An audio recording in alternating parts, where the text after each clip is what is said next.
Fala pessoal, tudo bem? Estamos iniciando aí mais um Unicast, episódio especial, né, com os nossos convidados. E sem mais delongas, já vamos, né, passar aí a apresentação deles. Professor Tiago Medeiros, por favor, se apresenta aí pro pessoal. Pessoal, sou professor em concurso público há mais de 12 anos já, tanto presencial quanto online. E hoje a gente vai vir aqui justamente falar sobre isso, né? Falar um pouquinho sobre concurso público, sobre como estudar para concurso público. Exatamente. Professor Cristiano Lopes, por favor, se apresenta aí pessoal. Assim como o Thiago, também sou professor de Direito Constitucional em vários cursos preparatórios em vários estados do país, né? Temos algumas obras aí publicadas, hoje são 15 livros de Direito Constitucional, Processo Constitucional, para a primeira fase do exame de ordem, segunda fase do exame de ordem, questões comentadas para os mais variados concursos públicos. Sou mestre de Direito Constitucional, advogado, doutorando em Ciência Política. E vamos conversar um pouquinho sobre concurso público, passar um pouquinho da nossa experiência aí na sala de aula, dar umas dicas, Sim, isso aí. né, para os nossos concursandos aí do Brasil. Legal, muito bom. E aqui, professor Arthur Braga, nosso mestre Jedi aí dos concursos, por favor, se apresente. Boa tarde, professores. Boa tarde, Tarde, Leonardo. Gilberto. Obrigado por mais esse convite. Professor Arthur, professor de Direito Penal aqui na Uninorte, nas horas vagas, coordenador adjunto e nas horas mais vagas ainda, concurseiro. Bom, e eu, seu apresentador, Leonardo Bandeira, professor, coordenador aqui do Núcleo de Educação à Distância. E vamos lá, concurso público, né? Qual a experiência de vocês com concurso público? Professor Arthur, fala um pouco aí, qual é a tua experiência em concurso público? Cara, tem sido uma experiência maravilhosa, graças a Deus, e também uma experiência de muita resiliência, porque depois de muitos anos estudando, já uns mais de 10 anos estudando aqui bem, aqui não muito bem, começaram a vir resultados melhores agora. Tribunal de Justiça, Oficial de Justiça, Tribunal de Contas do Estado, analista do Ministério Público de Contas, TRF, técnico analista. Algumas experiências já muito boas, mas sobretudo as reprovações. Para mim, o que mais marcou minha vida foram as reprovações. Eu digo até que aprendi mais reprovando do que sendo aprovado. Bom, uma experiência bem interessante, né? Professor Tiago, qual a tua experiência em concurso público? O primeiro concurso que eu fiz, eu tenho uma experiência muito distinta em concurso, que hoje me ajuda a ser, eu posso falar, especialista em concurso público, porque falar sobre isso aqui é falar sobre o que eu mais gosto, e principalmente algo que a gente fica nas conversas, que é como estudar. Estava olhando o livro aqui do Arthur. ah, Nos últimos 5 anos, o meu hobby de estudo é falar sobre aprendizagem, de como a gente aprende e criar técnicas para isso. A gente vai falar um pouquinho sobre isso aí. Principalmente desmistificar várias técnicas que existem. Em relação ao concurso público, meu primeiro concurso, eu estava na Universidade Federal de Berlândia, era um concurso para técnico, passei de primeira. Eu pensei, isso aqui é fácil. Isso aqui, consegui esse, os próximos serão. Aí a ilusão. Depois de uma sequência de provas, uma sequência enorme de reprovações, que me leva hoje a concluir muita coisa que eu passo para meus alunos. Que às vezes a gente está mirando em um concurso específico e a gente acaba passando em outro. Existe uma janela de oportunidade, algo ligado mais ao acaso, ao eventual, que a gente não tem um controle acontecendo para concurso público. E o acaso me favoreceu no primeiro, mas ele, ele não apareceu nos demais. Mas hoje a leitura que eu faço, o Thiago, do primeiro concurso, ele estava vindo há 2, 3 anos estudando muito para vestibular. Então eu estava na pegada de estudo, mesmo não estudando a mesma coisa que efetivamente tinha na prova, eu estava com a pegada em que a aprendizagem ela era mais fácil. Depois isso vai perdendo. Então até retomar isso de novo, aí já foi final de faculdade, onde eu estava focado em carreiras policiais. Tive algumas boas aprovações em carreiras policiais, para oficial de polícia militar, para delegado de polícia, mas em todas eu reprovava no TAF. É aquela coisa que eu já estava dando os primeiros passos na educação e essas reprovações acho que me ajudaram. Olha, o caminho é esse. O caminho, acho que me criaram as oportunidades adequadas para que eu pudesse tomar aquela decisão final. Agora eu vou entrar 100%, não é mais plano B, é plano A, educação, e graças a Deus deu tudo certo. Legal. Professor Cristiano, fala um pouco aí da tua A minha experiência em concurso público. experiência foi muito rápida. O primeiro concurso que eu tentei foi para professor universitário, né, na Universidade Federal do Ceará. Fui aprovado, tomei posse e disse: não quero isso. Fiquei na educação mesmo. Na verdade, eu confesso a você que assim, eu nunca tive de verdade uma vontade de ser um servidor público. Quando eu entrei na academia, a minha vontade de fato era ser acadêmico, né? É tanto que desde que eu entrei na academia, em uma outra oportunidade, até já falou um pouco sobre isso, eu sempre fui muito ligado à pesquisa, sempre ganhei premiações da pesquisa. E fiz minha especialização, meu mestrado em Direito Constitucional, comecei a dar aula e dar aula nos concursos públicos. E eu me via naquela situação, não que isso seja uma cobrança, mas, poxa, eu dou aula para os servidores públicos, eu não sou servidor público. Vou fazer um concurso para passar e depois fiz minha exoneração. Foi o que eu fiz, né? Na verdade, eu passei para professor da Universidade da Federal do Ceará, tomei posse e pedi já em seguida a exoneração. Aí todos assim, pronto, não sou porque não quero. Mas como o Thiago, isso foi muito bom, sabe? Porque às vezes nós nos colocamos muito numa posição do ou professor, mas é muito importante quando nós nos colocamos também na posição do aluno. E a gente consegue ver esses dois lados, né?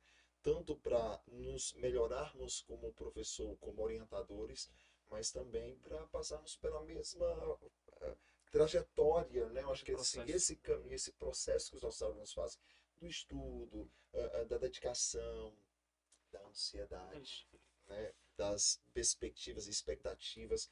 Então essa trajetória também para mim foi muito curta. E como o Thiago, né? Nós nem tínhamos combinado, eu não sabia da sua, meu amigo, e agora eu estou sabendo.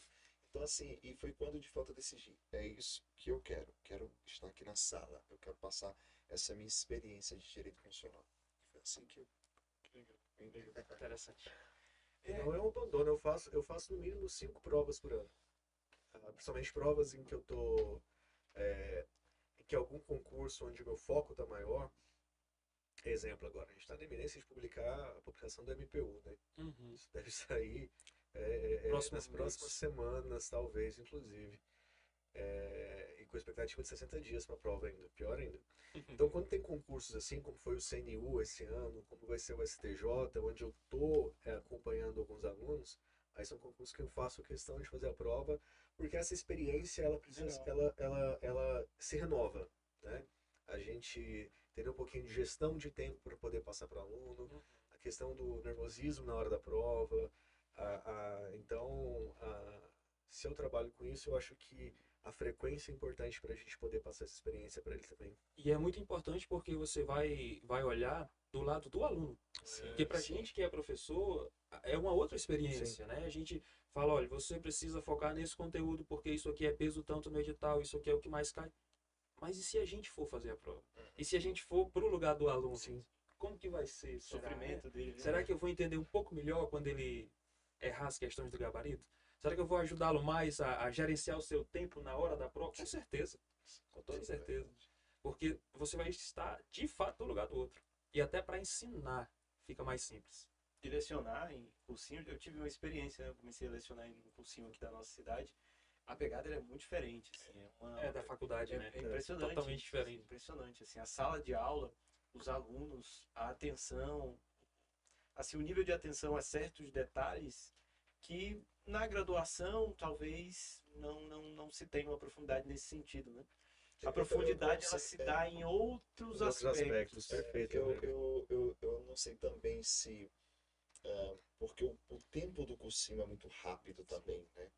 O edital está na iminência, as pessoas procuram geralmente quando o edital sai, aí às vezes uma direito constitucional que nós vamos em 2, 3 semestres, nós temos que dar em 10 aulas, então assim, a gente não tem tempo ali, é tudo muito rápido, né? Talvez também o fator limitação de tempo que nós temos, prazo que nós temos ali, que na faculdade nós temos como estender, não estou dizendo que não tenhamos prazo na faculdade, mas o exemplo do direito constitucional, nós estamos em 1 ano e meio, né? O conteúdo, 1 ano e meio, sei lá, 3 semestres, 3 períodos, não é possível não. A gente tem ali, às vezes, 90 dias para ver basicamente todo o conteúdo do edital. 90 dias não é só para o direito constitucional, é para ver todo o conteúdo do edital. Então, realmente, acaba... Ou as crianças têm foco, de fato, né? Como também o professor não pode perder muito tempo ali, ou então a gente não consegue ver todo o conteúdo. E aí a gente acaba alimentando uma cultura muito perigosa da pessoa que quer passar no concurso, mas se limita ao edital. Não, Uhum. quando o edital sair, eu estudo. Sim. Podem notar, os colegas que dão aula em pré-concurso, quando sai um edital, lota de gente para a turma da. Mas que falta de raciocínio lógico. Porque, veja bem, se eu tenho um concurso do Ministério Público da União, por exemplo, que saiu, eu sei que são 2 anos e depois mais 2 no máximo prorrogados. Em regra, todos fazem assim. Aquele concurso vai acabar, vai vencer o prazo e terá outro. E geralmente o edital anterior vai ser base. praticamente repetido. É. Né? Mas o que eu faço como estudante? Eu não estudo. E aí, quando o edital é lançado, eu olho o edital e compro um pré-concurso e faço todas as aulas no vezes 2, para ver o professor falar o mais rápido possível para esgotar o conteúdo. E quando eu aprovo ou reprovo, eu simplesmente abandono tudo e espero o próximo edital sair. E se olhar bem, o edital de direito constitucional, por exemplo, para quem estuda por blocos, tribunais e Ministério Público, é praticamente o mesmo. Mesma coisa. Vai focar um pouco mais na área afim de cada órgão. Mas a gente simplesmente abandona Sim. e deixa para estudar quando o edital sai. Aí culpa depois o sistema, o processo, o concurso, o professor, a ansiedade, a falta de tempo, o clima, o horário, a umidade relativa do ar, enfim, essas coisas. Isso é verdade. Pós-edital, a gente tem um prazo muito curto e ali é revisão, É. exercício. E olhe lá, se der de revisar tudo, né? Pós-edital é Exatamente. revisão, não tem como ser outra coisa. A gente tem que entender que o concurso público, estudar para concurso público é um processo. Eu acho que o primeiro passo é definição de área, de carreira. Enquanto não tiver com a definição de carreira, a pessoa vai ficar muito perdida.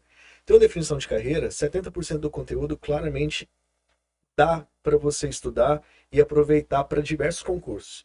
Quando eu falo definição de carreira, não é definição de cargo. Meu sonho é lá, Tribunal de Contas do Acre, Polícia Penal do Estado do Acre. Não precisa ser necessariamente assim. Alguns concursos, quando a gente define a carreira, eles servem de guarda-chuva a nível de conteúdo programático para demais concursos. Então, você define, por exemplo, minha carreira é muito associada minha carreira profissional, muito associada a carreiras policiais. Tendo um cenário agora, prevendo os próximos 2 anos, a gente tem Polícia Federal, que o conteúdo programático ele é guarda-chuva para polícias civis de todos os estados. Quem está estudando, quem tem idade ainda para a Polícia Militar, aproveita também 70% desse conteúdo. Na publicação do edital, os 3 meses, então o que é ideal fazer? Um sequenciamento de estudo muito parecido com o que a gente faz na faculdade, respeitando a ordem das disciplinas. Divisão básicas específicas, nas básicas língua portuguesa, RLM matemática e história e geografia daquele estado qual o indivíduo está estudando. Isso aqui é obrigação. Sendo que existe um sequenciamento também entre elas. Não se estuda texto antes da gramática. Gramática, texto, redação. Na parte de exatas, matemática básica, RLM e estatística, se for o caso, igual da Polícia Federal. Então, o respeito a essa ordem é muito importante. Quando você vai para a específica, aí o cenário que é comum aqui, a gente tem um sequenciamento a ser seguido, que pra gente é lógico que é do direito, mas tem que entender que a maioria dos concurseiros não são formados em direito. Exatamente. Mas pra gente faz muito sentido. Olha, eu comecei a estudar, né, vou agora, não para aquele estudo em ciclo que fala muito. Começa pisando lá na frente um estudo mais imersivo de começo, onde você pega o direito constitucional, você vai ali, princípios fundamentais, vai para direitos fundamentais, termina toda a parte de direitos fundamentais até o 18, 17 ali, e pula para 37, 41. A hora que você começa a organização administrativa, é o momento de você pular para o direito administrativo. Aí você faz toda a sequência de direito administrativo a nível de atos, a nível de poderes, né, a nível de responsabilidade civil do Estado, cria aquela base doutrinária para o momento adequado você migrar para a legislação administrativa. Aí agora faz sentido começar os ciclos. E quando você está na legislação administrativa, você pode voltar no constitucional. Opa, agora vale uma competência aqui, vou começar a estudar competência para me dar, né, uma base, né, maior para entendimento ali de uma administração financeira orçamentária, de alguma coisa que me exige esse tipo de conteúdo. E depois a mesma coisa com as nossas disciplinas. Né, quando eu falo nossa, é porque as pessoas me conhecem mais com direitos humanos, mas eu sou professor de processo penal. Aí, na nossa área, eu já comecei turma com processo penal, não faz sentido. A gente tem que ter um sequenciamento. Olha, penal parte geral, vamos conhecer primeiro o crime. Conhecer o crime, opa, conhecer pelo menos ali os crimes, vai para a parte especial, tem uma noção básica, agora faz sentido migrar para o processo penal. Agora você vai entender a percepção penal, desde quando o crime acontece, começa inquérito e vai até sentença. Depois disso vem a cereja do bolo, que são as legislações penais processuais. Então, esse sequenciamento, que pra gente é do direito, tá claro, pra eles não Isso é é verdade. claro. Você vê, especialmente os meninos que gostam muito de penal e processo, abrir o edital, onde eles começam? É inquérito e homicídio, é tiro, porrada e bomba. Não, se eu quero ser polícia, eu quero ver logo isso aí, cara. Eu quero ver o sangue, velho. Então tem Aquele coisa. livro, né? É. Lula, Não, Princípios, que princípios? que princípios? Eu quero aqui, é fato típico, antionicidade, culpabilidade. Não dá. Então, a primeira coisa é isso, é entender que tem um sequenciamento. Aí depois a gente pode ir para técnicas que são mais elaboradas, em nível de organização e disciplina, mas respeita a construção do conteúdo. Por mais que seja concurso público, e a gente isola o conteúdo em caixas, mas para entender uma caixa, eu preciso fazer os links necessários entre outros. Se eu não tenho esses, eu não vou aprender. Eu, no máximo, vou decorar para replicar em algum momento. Aí vira aquele concurseiro que bate na trave. Aquele do quase, né? Aquele que às vezes está conseguindo aprovação, mas consegue aprovação no número de vagas. Porque o que ele está fazendo não o leva a pensar. Não leva a sair do que é diferente. Esse fator é um fator interessante, né? O aluno, muitas vezes, ele não tira um tempo para pensar um pouco, né? Ali no planejamento básico de como eu vou me preparar Se organizar, né? para esse concurso, né? Como? O que eu preciso aprender, o que vai ser exigido, ou pensar na prova mesmo, na carreira que ele vai Antes de a gente estudar, antes de abrir com o caderno, de abrir videoaula, sair comprando um curso, você teria que aprender a estudar. Porque, na verdade, é difícil estudar. Muito. É difícil como qualquer outra atividade. Se você não se preparou para estudar, você vai perder tempo. Pode adoecer fisicamente, mentalmente, você perde, né? Teve uma coisa que o professor ontem, né, falou na palestra, na hora que você falou, né, dos livros, né? Colocar um monte de livro na mesa para tirar foto e tal. Aí eu tava sentado, tinha uns alunos atrás, aí um aluno assim, rapaz, interessante, né? Assim, pra gente é uma coisa tão clara, pode até repetir aí pro pessoal. Eu falava Essa que dica é às interessante. vezes é interessante. Antes até de falar dessa dica, eu vou complementar uma coisa que o Tiago. Não é nem complementar. Observa a importância dessa fala de Tiago. Observa essa fala. Quando ele dá toda essa orientação, às vezes o aluno ele quer responsabilizar o curso e o professor por aquilo que ele não estudou em casa, né? Esse tipo de orientação é importantíssima. É talvez uma das orientações mais importantes que se dê numa sala de aula. E o aluno, ao tomar essa informação, ele tem que ter metas em casa, cumprir metas em casa. Isso é importantíssimo. Então, às vezes, dentro do curso, a gente não consegue ver tudo. A nossa aula, naquele dia do artigo 5º, a gente não consegue abarcar tudo Nossa. de direito constitucional no artigo 5º, mas a gente dá essas orientações. Cabe ao aluno também chegar em casa, ler o conteúdo, ler o material. E talvez até se a gente tivesse uma oportunidade, ali seria mais um espaço para tirar as dúvidas. Sim. Né, daquilo que ele leu em casa. E não, assim, a gente tem que ensinar o básico, porque às vezes essa leitura deve ser feita ali. E agora sim, Léo, falava na palestra de ontem sobre como é que eu faço para enganar, inclusive, meu cérebro, né?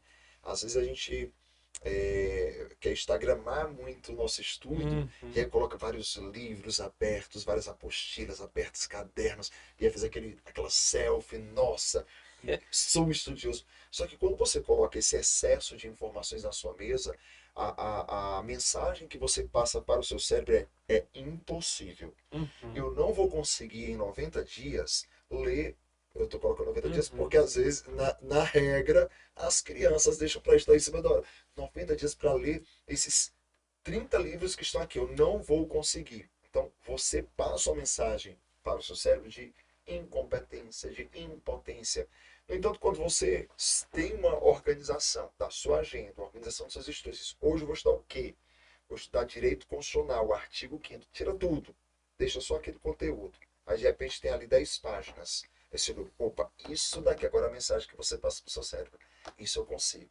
E aí quando ele consegue concluir aquilo, separar aqui 20 questões, 30 questões para fazer, quando ele consegue, em vez de deixar, sabe o quê? Aquela bíblia de questões comentadas, né? Pronto, aqui eu consigo fazer isso. É diferente, porque a mensagem que eu passo é, não, isso eu consigo. Agora, 30 livros eu não consigo. Então, deixar a mesa limpa, sabe? Sim. Deixar a mesa clean, né? para o estudo também interessante. Então, mas isso também é organização, é a organização dos seus estudos. O que eu tenho para fazer hoje? O que eu tenho para estudar hoje? Quantas questões eu tenho que fazer? O Thiago tem uma mentoria que é espetacular.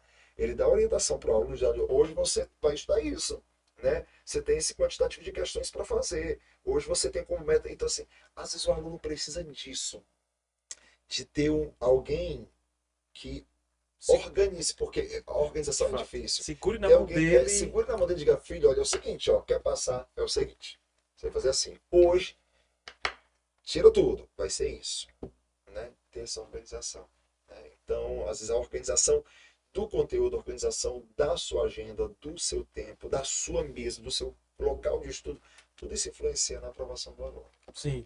Algumas coisas que me ajudaram muito depois que eu organizei meu sono. Primeiro que antes eu pensava que era só sentar e estudar. Foi um dos maiores enganos de toda pessoa que presta concurso. Não é só sentar e estudar, porque tem muita coisa antes. Muita coisa. Muita coisa que a gente ignora, pensa que não faz diferença, mas que faz toda a diferença. Quando eu dei valor ao meu sono, eu entendi que eu consigo fixar e acessar melhor as informações.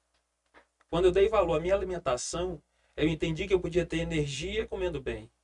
Quando eu dei valor ao exercício físico, eu entendi que eu tinha que oxigenar o meu cérebro.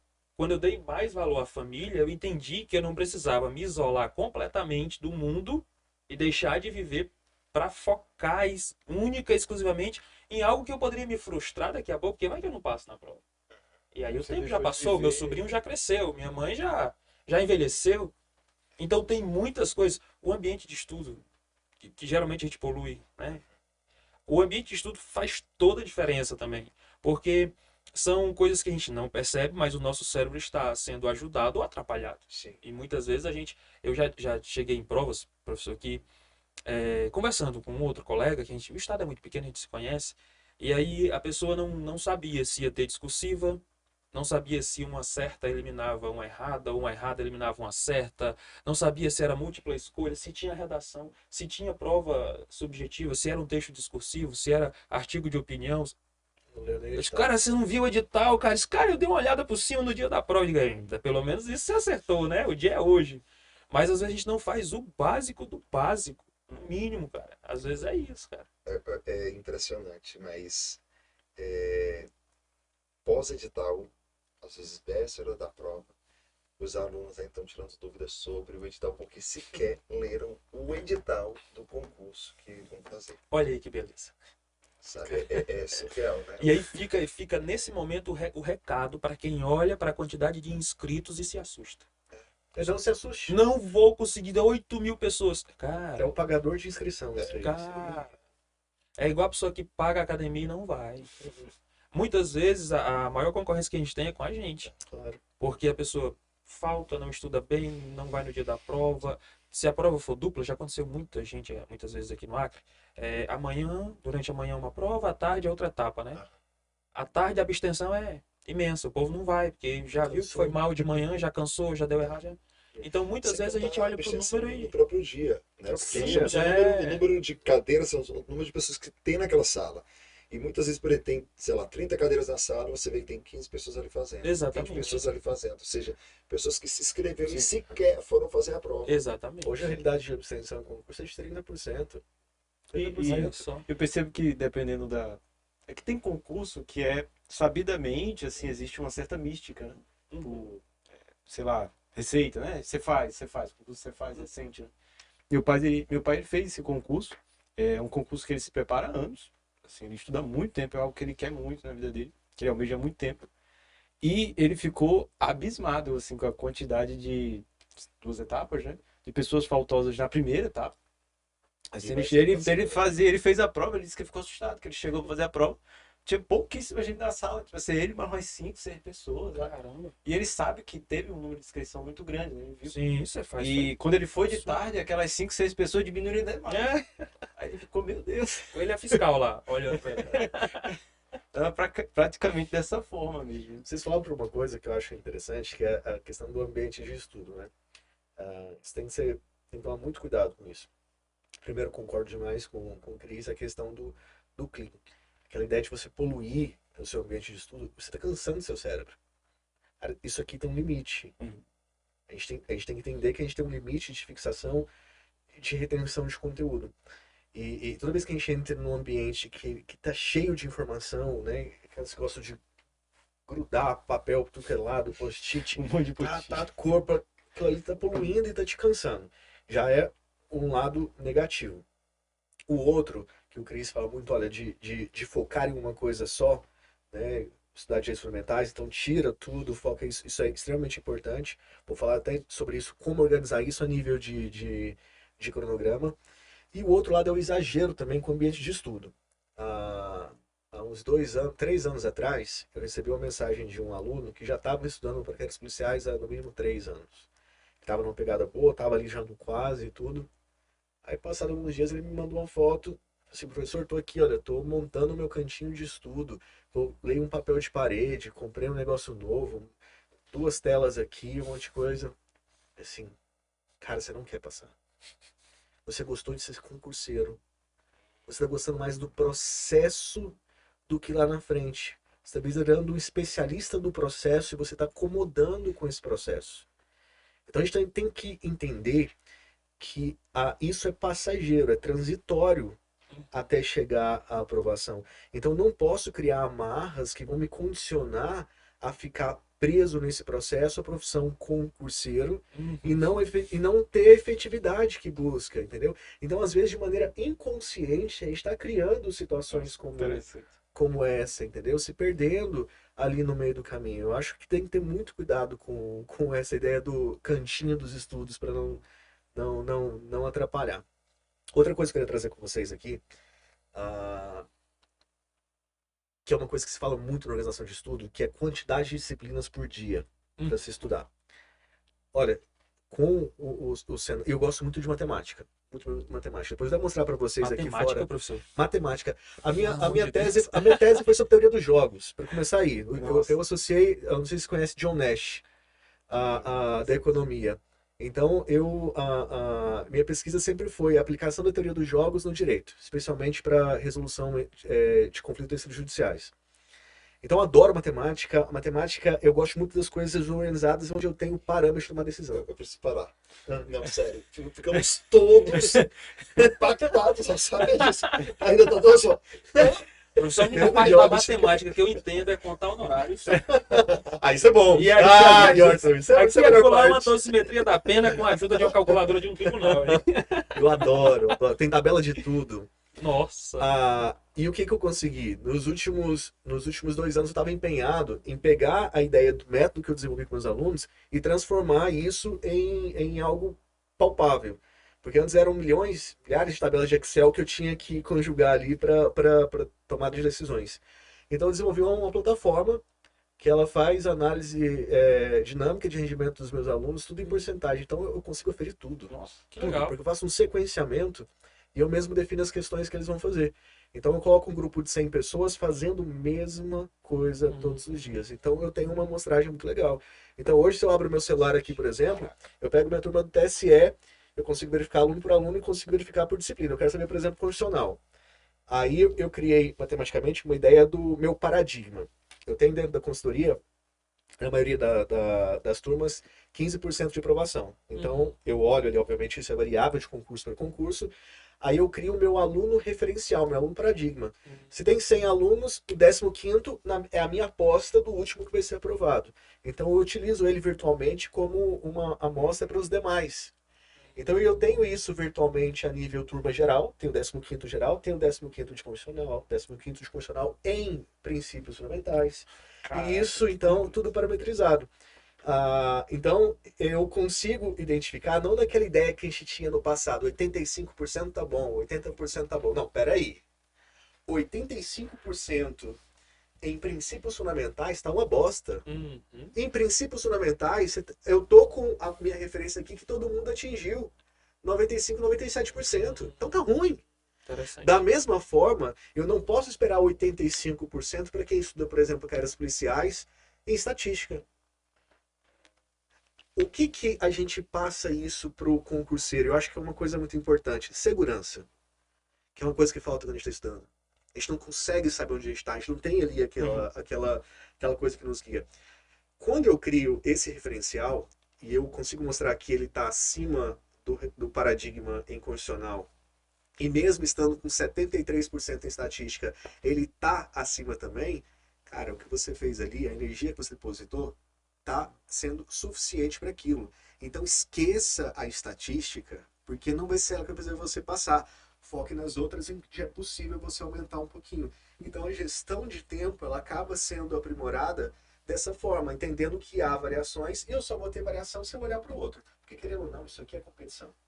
Romantizaram muito o concurso público, mas é uma competição. Se é uma competição, eu tenho um campo de amostragem, eu vou utilizar ele estatisticamente para verificar como que eu estou, né, a nível de estudo. É o que vale mais a pena, né? Eu passar aqui meses estudando para aumentar 5%. Que bom que você gosta de matemática, porque ficou muito legal essa sua ideia, viu? E só vai funcionar isso, Arthur, se lá atrás tiver uma organização dos estudos baseado muito no que o Cris falou.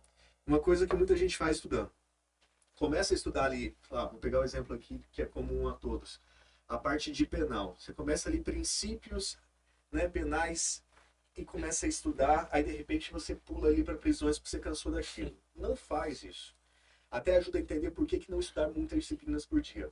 O ideal é que você conclua um assunto. Nunca pare no meio de um assunto. Porque ao concluir um assunto, por exemplo, os princípios penais, você já conclui ele a nível de uma aula presencial, uma videoaula, uma leitura de PDF, seja o que for, e imediatamente faz as questões. É óbvio que quando você faz as questões ali naquele momento, você vai ter um rendimento maior, mas ali não é para você ter esse rendimento de que vai replicar na prova. É um rendimento para consolidação da aprendizagem. Que eu falo assim, principalmente para quem não é do direito estudando, para você conseguir cercar o conteúdo. Porque às vezes a videoaula não te entregou tudo, às vezes o PDF não te entregou tudo, ou pelo menos não te entregou confiança ainda de achar que tem tudo ali. Quando você vai para as questões e faz só aquele tema, aí eu gosto de fazer uma sequência grande de questões, de 30, 40 questões, porque eu quero que o aluno sinta a exaustão. Eu quero que ele alcance a repetição. Quando ele alcançar a repetição, ele fala assim, cara, é isso. O limite é isso aqui. O que cobra de princípios penais é isso, nada além disso. Te dei segurança. A segurança de concluir uma etapa. Concluir aquela etapa, próxima etapa. Naquele dia ainda cabe ali algum estudo de outra disciplina, cabe atos administrativos, um pouquinho grande, mas imagina que a gente encaixaria atos administrativos via PDF só para ser mais rápido. Mesma coisa, atos administrativos conclui. Termina com as questões, aí você fechou. Aí essas questões que não precisa igual ofereça a consultoria, mas a pessoa consegue fazer isso sozinha. Se ela se organizar, ela terminou um assunto, ela vai colocar num cantinho. Fiz 40 questões, essas 40 questões, acertei, sei lá, 35 questões. Eu começo a aferir o rendimento com base nisso. E depois auxilia muito no retorno para revisão, que é outra coisa problemática. Revisão, como? Revisão. Como revisar? Não tem como fazer revisão se o aluno não entende que ele tem que personalizar o material dele. Não, é impossível ter a revisão se você não personalizou o material, porque a revisão significa revisitação. Se eu assisti uma videoaula inteira e eu não marquei nada, se eu li um PDF e não fiz nenhum grifo, como que eu vou revisitar? Vou revisitar tudo? Começar do zero? Então, por mais que a gente perca um pouquinho de tempo na hora de grifar o material, rascunhar o material, não precisa ser nada de outro mundo, não é resumo do zero, não é mapa mental para tudo. A personalizar o material, às vezes grifos e pequenos apontamentos, é isso. Não é mais do que isso. Você vai perder tempo construindo aqueles mapas mentais muito elaborados. Ter o primeiro contato da leitura e sinalizar o que é importante. Por isso que eu gosto sempre de videoaula com PDF. Eu acompanho os dois, entendeu? Faço antes uma leitura sumária do PDF para saber aonde começa, aonde vai. Vou para a videoaula, da videoaula eu acompanho o PDF e vou fazendo os apontamentos, grifos, aquilo que é necessário para quê? Para que quando eu voltar na revisão, a minha revisão agora é completamente dinâmica. Eu vou para o meu PDF, passo naqueles pontos onde eu já observei que são importantes e repito ali o bloco de questões. Mas só vai funcionar se você organizou antes. Aí os mitos. Tem um mito, Léo. Acho que todo concurseiro passou quando está estudando para concurso público, que é a revisão chamada 24, 7, 14 e 30. Isso é inexequível. A pessoa que fala que fez isso e deu certo, ela está mentindo. Ela está mentindo. Vamos lá. Primeiro, essa técnica ela foi testada em uma única pessoa. Então, cientificamente, como que eu valido algo que é testado em uma única pessoa? Segundo ponto, é uma técnica que foi desenvolvida no início do século XX na Alemanha para pessoas que participavam de concursos de decorar sequências numéricas ou alfabéticas, Uhum. cores ou nomes, como já teve muito, né? Ganhadores de Guinness Books com relação a isso. Então não tem nada a ver com concurso. Era dado para o indivíduo uma sequência de letras, onde ele tinha ali determinado período para ele decorar aquilo e depois ele ia ser testado para aquilo. Nosso concurso público não é isso. O nosso estudo é conceitual. Você não estuda uma coisa simples, né? É objeto, conceito. A gente que é professor sabe muito disso. Eu tenho objeto, conceito. Essa técnica é aplicada apenas para decorar objetos e não conceito. Uhum. Os nossos alunos, quando eles aprendem o que é ato administrativo, ele aprendeu, acabou, não precisa revisar o que é conceito administrativo. O que é o conceito de crime, a teoria tripartida, né? O que são os princípios fundamentais? Porque é um estudo conceitual. Estudo conceitual, se eu aprendo, eu não preciso decorar, porque aquilo ali meu cérebro vai buscar as referências. Agora, óbvio, alguns conteúdos tem que revisar. O que eu senti, todas as minhas pesquisas, a nível Brasil, a nível Estados Unidos e principalmente a Alemanha e a Áustria, onde eu tenho grandes profissionais que escrevem sobre aprendizagem já há muito tempo.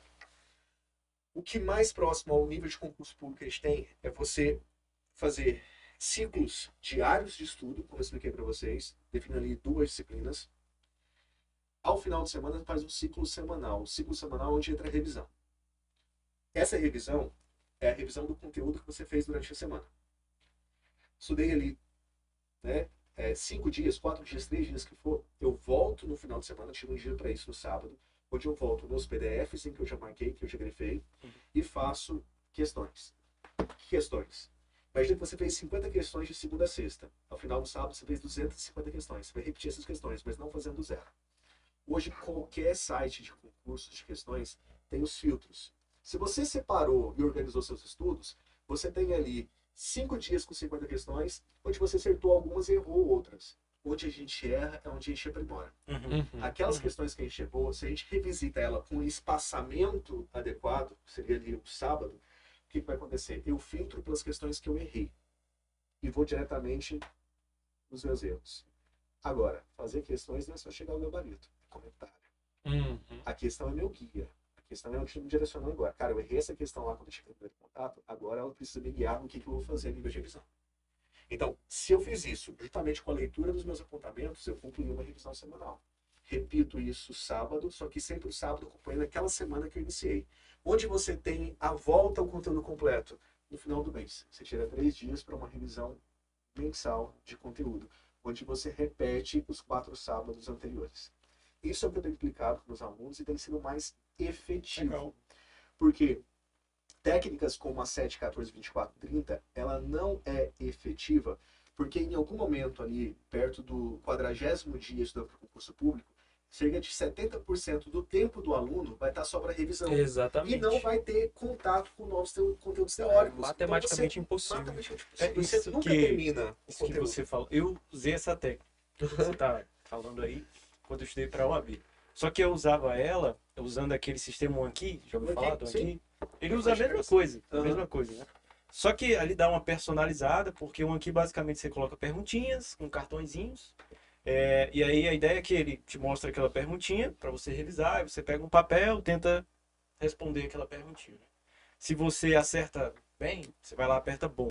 E ele vai jogar esse assunto para você revisar daqui a 30 dias. Isso. Se você coloca lá que você foi muito ruim, ele vai já no dia Ele seguinte, diminui o na espaçamento. mesma sessão, ele já vai... Leia aqui agora, por tentar, favor. pelo amor de Deus, lê esse aqui de novo. Reveja agora.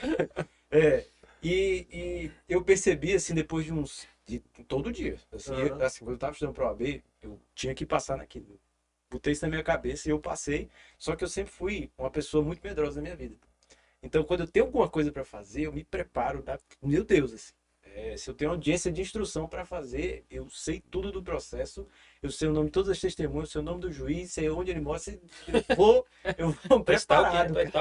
Eu vou preparado. Se ele torce pro Flamengo, Corinthians, Palmeiras, Isso é importante. Se você for pro Vasco, pode esquecer. você, é uma coisa que eu aprendi na vida, você sempre tem que saber para qual time o juiz torce. Sim, Então, você sim. tem assunto. Isso é clássico. Bem, bem. Enfim, Se você for pro Vasco, leva um mês pra ele. Meu Deus do céu. enfim. E eu percebi isso na prática, porque depois de uns 30 dias mais ou menos, eu tava passando 1 hora estudando e mais 1 hora revisando. Eu, rapaz, isso aqui tá certo. Tá certo Aí eu isso. começava a tirar coisas, entendeu? Coisas Sim. que ele tava jogando muito lá pra frente, que eu vi que eu já tava sabendo esses conceitos, né? Aham. Não, eu vou tirar essas coisas aqui. Aí eu ia meio que personalizando, né? Isso. Em que pese, essa técnica tem me ajudado muito, porque não era só apertar um botão. Eu realmente me forçava, né? Então eu Sim. pegava um papel em branco, um lápis e uma pergunta. E naquele papel em branco e um lápis eu tinha que colocar o que eu sabia daquilo. Se eu sabia mais ou menos, se eu sabia bem, se eu não sabia, mas eu tentava me forçar mesmo assim. E eu acho muito legal isso porque eu percebi ali na minha cara, né? Uhum. A nível Onde de eu técnica tava- de execução, eu acho a melhor de todas. Melhor que o mapa mental, melhor do que o resumo. Porque eu acho que o A grande aluno. questão é a questão ele do precisa- espaçamento. Sim, verdade. A minha crítica é o espaçamento. Agora, o flashcard de todas as técnicas para aprendizagem, ela é a melhor. Porque a ideia do flashcard, hoje o Anki ele ajuda isso a otimizar. Mas a ideia do flashcard é você ter uma pergunta em uma ficha, o que é inquérito policial. E você, antes de virar a ficha, você se forçar a lembrar o conceito de inquérito policial. Dessa forma, né, ao se forçar, você vai criar conexões, né, para você buscar esse conteúdo. Mas saber que existe um jeito muito mais fácil, que quem tem paz consegue? Uhum. Às vezes os concurseiros esquecem disso. A gente parado pensando, a gente estuda. Uhum. Exatamente. A técnica do Anki, a técnica do flashcard, nada mais é do que te forçar a lembrar algo. Verdade. Você pode te forçar a lembrar algo em qualquer momento do seu dia, desde que você, né, pare um tempo para isso. Nós que somos professores, a gente faz isso. Faz. Uhum. Demais. A Demais, gente demais, tá demais. em um mundo completamente diferente quando pisa na sala. Eu sou uma pessoa que tem muita... Cara, vou trazer isso, sou muito supersticioso. Muito, muito. Você pensar, você pode triplicar isso. Eu sou o tipo de pessoa, Arthur Léo, que quando eu vou para um lugar, se eu fui determinado caminho, pro resto da minha vida eu vou pelo mesmo caminho. Por exemplo, de um trabalho meu lá em Brasília, que a primeira vez que eu fui para fazer entrevista e tudo, eu errei o caminho. Fui umas 4 quadras acima, fiz a rotatória e depois tive que descer muito para chegar. Até hoje, trabalho lá há 9 anos, eu erro o caminho todos os dias. E minha esposa ele fala assim, Thiago, você vai no caminho errado. Errado pra quem? Pra mim é o certo. Defina porque errado. se eu seguir aqui, vai dar tudo certo no meu dia. Muito bem. Entendeu? Olha aí que beleza. Então, na questão nossa de professor em sala de aula, eu não consigo dar uma aula no presencial se eu não for no cantinho do meu quadro aqui, ó. A disciplina do dia, Direitos Humanos, Processo Penal, Prof. Thiago Medeiros. Porque aqueles pequenos segundos ali é onde eu estou ativando o meu cérebro e eu tenho visualmente toda a minha aula. Uhum. É essa a ideia do Anki, é essa a ideia que está por trás do Legal. flashcard. E aquela ideia que o Chris passou no começo. O cérebro cansado vai conseguir fazer isso? Não. Aquele cérebro com múltipla Não. informação poluído, ele vai conseguir fazer isso? O meu é o Isso. esquemão no quadro. Esquemão É. no quadro. Principalmente Sem- obrigações, aquelas coisas difíceis que são. Mas você já está um tempo repetindo essa aula, imagino. Não, eu dei essa aula no semestre passado, 4 dias na semana, em 4 Aí. turmas, né? Na Então, última turma eu já tava fazendo. No automático. Ele fechava o olho, dormia um pouco e a mão dele ficava escrevendo. Professor, eu fiz sem tanto requinte a sua técnica, eu faço ela um pouco menos elaborada. Devido à falta do tempo, tem um trabalho pela manhã, tem alguns à tarde e à noite, o que eu fiz? Por exemplo, o concurso para oficial de justiça do Tribunal de Justiça do Estado do Acre, um dos últimos que a gente teve. Questões. E aí depende, você tem que se identificar em que fase do estudo você está. Claro. Para eu conhecer como aquela banca iria me avaliar, eu passei a imprimir provas daquela banca em cargos iguais ou bem parecidos de outros tribunais. E aí eu imprimo a prova, eu ensino isso para os meus alunos até hoje sobre a OAB. É bem mais simples na OAB, devido à quantidade de provas que nós temos. sim. Imprimi a prova na segunda-feira e fazia ela como se no concurso eu estivesse. E aí na terça, quarta, até o sábado, eu ia revisar as questões que eu errei, sobretudo as que eu acertei. Porque eu descobri uma coisa que às vezes a gente acerta no chute e pensa que Motivo acertou errado. sabendo, Acerta pelo motivo errado. Isso. Então, eu ficava ali assim, maquinando aquela prova na minha cabeça, por que que eu errei essa, por que que eu acertei Uhum. essa, e diga ao senhor, eu resolvi 5 provas, e a pontuação da minha prova oficial foi exatamente a mesma da média das outras Interessante. das outras 5. Interessantíssimo. Exatamente a Nossa, mesma. Arthur, isso que você tá, te mostra o momento que você tá em concurso público. Porque o que você está aplicando é justamente uma simulação. Uhum. Não é necessariamente uma forma de estudar, mas é uma forma onde a gente está em determinado momento da preparação para o concurso público, onde cabe a simulação. Que normalmente as pessoas fazem ela em um momento inoportuno. Eu vejo muita gente, publicou o edital, no primeiro domingo tem ali já o simulado, o cara dando simulado. Cara, isso não é a própria palavra. Eu só simulo aquilo que eu estudei. Quando você faz isso em um início de preparação, isso não chama simulado, isso chama de diagnóstico de aprendizagem. Uhum. Que para mim todas as pessoas deveriam fazer isso, né, quando começa a estudar para concurso público. Diagnóstico de aprendizagem é uma forma de você ferir o conhecimento prévio de uma pessoa, de um estudante, seja em qualquer área, concurso, faculdade, pré-adquirido. Porque ali eu consigo fazer uma análise objetiva de como é o Arthur em constitucional, penal, processo civil. Antes do que a gente vai começar agora desse processo de aprendizagem. Uhum. Aí lá na frente desse processo de aprendizagem, são os momentos oportunos para simulado. E simulados a gente pode dividir em duas formas.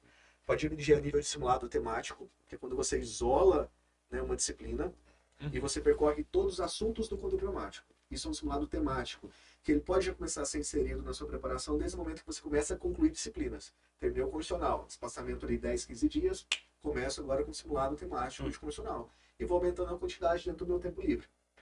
Cobrir 70% do conteúdo, mesmo que eu não vi tudo. Momento de entrar simulado geral. Uhum. Né? Aí simulado geral, a sequência possível. O mundo ideal é esse mundo que você já está. Você não precisa percorrer porque você já fez o caminho de todas essas disciplinas em algum momento. Quando chega agora, publicou um edital, você já tem a possibilidade de ficar só nos simulados. E ele vai ser muito efetivo para você, porque o simulado é o que vai te dar o direcionamento. Você não precisa de outro direcionamento. O direcionamento é o simulado. Opa, tô errando isso aqui, né, em processo civil. Cara, aquilo ali é o caminho. É ali que eu preciso estudar. Meu estudo teórico agora, ele está invertido. Ele não é a base. Meu estudo teórico é minha saída. Complementação. As questões me guiam, e quando eu identifico erros, ou como você percebeu, estou acertando os motivos errados, aí vai ser meu guia de ir no conteúdo. Que nesse momento já não precisa ser mais base, topo. É onde for, cara. É onde for. Legal. É em sentença no processo penal, primeira questão, não tem problema. Uhum. Faz a sentença primeiro, depois um inquérito. Por quê? Porque você já conhece sistematicamente onde sai, onde termina todo o conteúdo. É o nível, cara. É o nível dos sonhos de todo concurseiro. Quando chega aí, Arthur, aí é por isso que a gente escuta falar, cara, o nego tem tipo 20, 30, 35 aprovações em concurso público. Uhum. Por quê? Primeiro você destrava que prospecto de autoconfiança é sensacional. Verdade. E o outro é o conhecimento adquirido. Com esse conhecimento adquirido, você só replica e faz ajustes finos na sua preparação. Aí você está pronto para qualquer concurso. Essa é a realidade. Legal, legal. Realidade. Interessante. E a gente já está nos finalmente, mas é interessante porque os nossos alunos, né, vivem muito essa realidade da OAB, né? Prova para a OAB. Professor Cristiano, o senhor leciona em cursinhos para a OAB durante muito tempo, tem livros, inclusive, Isso vive bastante. já há 15 anos, né? Olha Nossa, só, que legal. 15 anos. Primeira, segunda fase. Primeira e segunda fase, né, de exame de ordem. E eu acho que é um pouco disso mesmo, sabe? Eu acho que aquilo que o Thiago acaba de falar é importantíssimo não só para o concurso público, como para o OAB. E na OAB nós temos uma espécie de concurso que não é concurso, porque o aluno ele não concorre com ninguém, A não ser com ele. né? Com ele mesmo, né? Eu tive um caso, o Thiago falou há pouco sobre um caso de há pessoas que gostam desse processo. No exame de ordem, infelizmente, isso é muito comum, de pessoas que gostam do processo. Juro, eu tive em Salvador, é um dos estados que eu dou aula, perdão, das cidades, porque é o estado da Bahia. Na Bahia, em Salvador, eu dou aula em um curso em que eu tenho alguns alunos, em regra já são pessoas mais maduras, que já fizeram 5, 6, 7 vezes o exame. Eu digo, cara, você gosta disso. Às vezes parece que é uma carência de estar ali convivendo com aquelas naquele local, naquele ambiente, né? E o fator psicológico ele é Sim, importante, sim, é algo né? Então, psicológico. não, e era notório que parecia que ele gostava de estar vivendo o processo e não a aprovação, né? Porque já tinha passado por várias etapas, várias orientações, ficava ali às vezes por uma, desistia, não, depois eu volto, aí no meio do curso voltava e ficava nessa, né? Então é muito importante também eu saber o que eu quero de fato. Isso é importante. E também sabendo que para aprovação, seja no exame de ordem, seja no concurso público, os fatores internos nossos são importantes, os externos também. Quando você falou há pouco sobre, olha, quando eu comecei a entender que o meu sono é importante, que estar bem com a minha família é importante, tudo isso é importante na aprovação. Não vai adiantar de nada, sério, não vai adiantar, eu digo não adianta de nada no dia do exame, né, no dia da prova. Eu ter estudado também, ter sido acompanhado com um professor como o Thiago Medeiros, e aí num dia eu tenho um estresse muito grande com a família, eu não dormi bem, eu não comi bem, passei mal. Imagina como é que vai ser essa prova, Pois é. sabe? Então, fatores físicos, emocionais, externos, afetivos, tudo isso pode sim também ser um agente influenciador da nossa aprovação e da nossa reprovação. Então, o ideal é a gente ter esse equilíbrio, né? Entre estudo, afetividade, estudo, espiritualidade, estudo, porque até a espiritualidade também nos dá uma confiança. Sim, com né? certeza. Nos dá muita confiança. Então, esses outros fatores estando equilibrados, nossa, a gente está com um bom caminho aí andado. De fato, de fato. Eu lembro que quando eu queria passar na OAB, eu queria passar na OAB. Assim, eu não tava aperreado, né? Tava morando na casa dos meus pais e tal, tava tudo bem, né? Mas eu queria passar naquela desgraça pra avançar a minha vida, né? Então, assim, E parece que quando a gente, para nós que somos do direito, fazer o curso de direito e não passar na OAB, mesmo que você não vá advogar, parece que o ciclo não fecha. É. A gente precisa fechar, nem que seja eu passei, tá aqui a carteira, fazer como um professor acolá, que passou na prova e depois que passou, tomou posse, agora minha exoneração, nem que não vá fazer, entendeu? Mas fechar esse ciclo ele é importante. Eu tenho um amigo que assim que ele formou em direito, ele passou na ABIN. Então ele nem poderia fazer o AB. Da ABIN ele foi para policial legislativo do Senado. Aí recentemente ele foi aprovado em consultor legislativo, no último concurso do Senado. Eu estava conversando com ele agora, uns 15 dias atrás em Goiânia. Eu disse, Thiago, cheguei a nível de concurso do que eu queria. Sabe por que eu vou estudar agora? OAB. Não, você tá de brincadeira. OAB. Eu não tirei meu OAB até hoje. Tá de Não, e ele pode advogar. Então, tipo, é interessante também a nível profissional. Agora, como consultor legislativo, ele pode advogar. Ele falou assim, Thiago, e eu tô muito tenso, igual eu não fiquei para esses concursos. Por quê? Porque se eu não passar, né? vai ser uma cobrança. Então voltou aquela coisa que a gente tem quando a gente tem dificuldade. Cara, eu Frio na preciso barriga. passar. Como é que você passou para consultor e não passou não? Né? Olha a cobrança que a É. gente sofre, entendeu? É interessante. Bom, pessoal, né? O papo tá muito bom, realmente tá muito bom. Eu ficaria aqui umas 3 horas, pegaria um tereré ali. Aí, ó. né? Mas a gente precisa finalizar, porque vocês têm compromisso já daqui a pouquinho, né? Tô segurando vocês, o Icaro já deve estar ali. Enfim, queria agradecer a participação, né? Thiago, Cristiano, muito obrigado mesmo. Fique à vontade, viu? Vamos começar pelo Thiago. Cristiano? Pode ir? Fique à vontade. Eu acho que eu não pra tenho ficar. mais nada a acrescentar a não ser foquem. É muito importante que você saiba onde você está e onde você quer chegar. Quando você conhece esses dois pontos, a trajetória, o desenho dessa trajetória, ele se torna muito mais tranquilo. Saiba onde você está, sabendo do seu conhecimento e também das suas limitações. E onde você quer chegar, né, de onde você parte e onde você quer chegar. Isso facilita esse processo. Facilitando esse processo, você tem mais foco. E o que eu desejo é só sua aprovação, seja no concurso, seja no exame de ordem. Professor Thiago. Pessoal, acho que a informação que a dica que eu vou deixar para vocês é se organizem. Esse processo, essa trajetória, ela tem que ser baseada em organização. E se organizar é organizar a nível médio prazo. Não se organiza no dia que você começa a estudar. Isso é a pior coisa que você pode fazer. Quando a gente começa um dia de estudo, eu já tenho que estar tudo pronto. Porque senão eu gasto aquela energia preciosa me organizando e não efetivamente estudando. quando a gente está menos cansado, é onde a gente vai aprender mais. Se eu vou organizar todo dia eu vou selecionar as questões, Meu vou Deus, selecionar o que material, vou decidir o que eu vou estudar, a tendência é eu decidir por coisas que eu mais gosto e não aquelas que eu devo estudar. E a outra, eu vou gastar pelo menos 40 minutos fazendo isso. 40 minutos que são preciosos. Então a gente sempre dá o seguinte, retira um dia da semana, especialmente o domingo.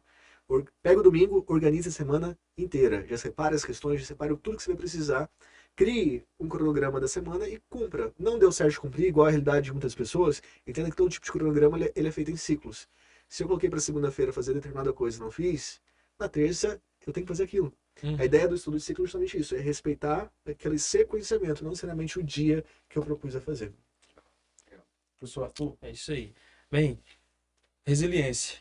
Resiliência, porque a gente não vai correr 100 metros rasos, é uma maratona.